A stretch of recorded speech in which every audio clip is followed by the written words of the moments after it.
Presiden Prabowo resmi melantik menteri, kepala lembaga setingkat menteri dan wakil menteri Kabinet Merah Putih. Ada yang menilai Kabinet Merah Putih terlalu gemuk dan memboroskan anggaran negara. Namun ada pula yang optimistis dan menaruh harapan besar pada pemerintahan saat ini.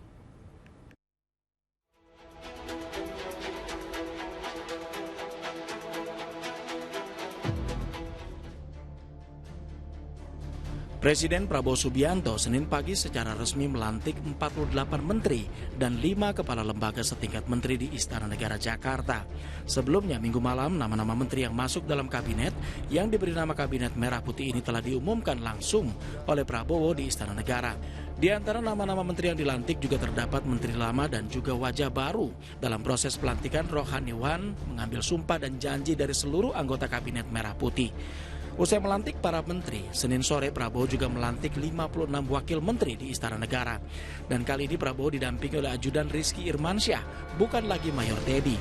Pasalnya Mayor Teddy telah dilantik sebagai sekretaris kabinet bersamaan dengan pelantikan wakil menteri.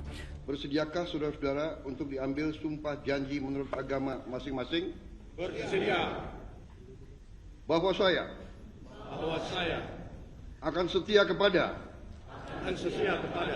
Undang-Undang Dasar Negara Republik Indonesia Undang-Undang Dasar Negara Republik Indonesia tahun 1945 serta akan menjalankan segala peraturan perundang-undangan dengan seluruh-seluruhnya demi dharma bakti saya kepada bangsa dan negara. Bahwa saya dalam menjalankan tugas jabatan akan menjunjung tinggi etika jabatan, bekerja dengan sebaik-baiknya, dengan penuh rasa tanggung jawab. Secara total jumlah pejabat yang dilantik baik menteri dan wakil menteri serta pejabat setingkat menteri sebanyak 109 orang. Artinya kabinet gemuk yang diberi nama Kabinet Merah Putih ini adalah kabinet paling banyak sejak tahun 1966. Jumlah kabinet yang tambun ini disorot banyak pihak.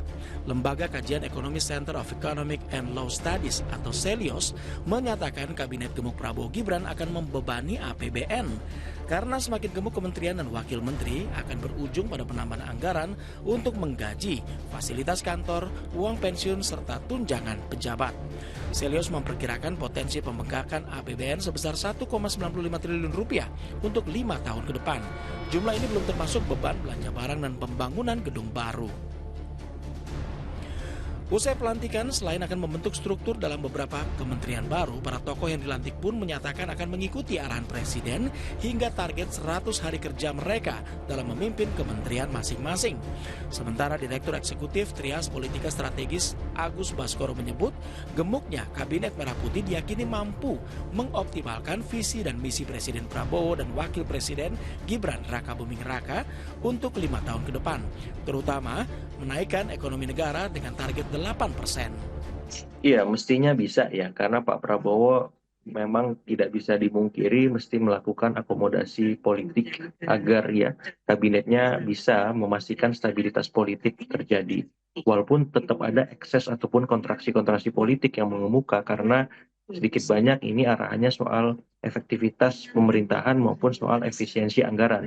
Namun Agung menambahkan perlu adanya tim atau badan unit khusus yang menjadi pengawas untuk melihat kinerja para menteri selama menjabat agar tidak menjadi beban negara, seperti contoh KSP di zaman Presiden Joko Widodo atau UKP 4 di zaman Presiden SBY.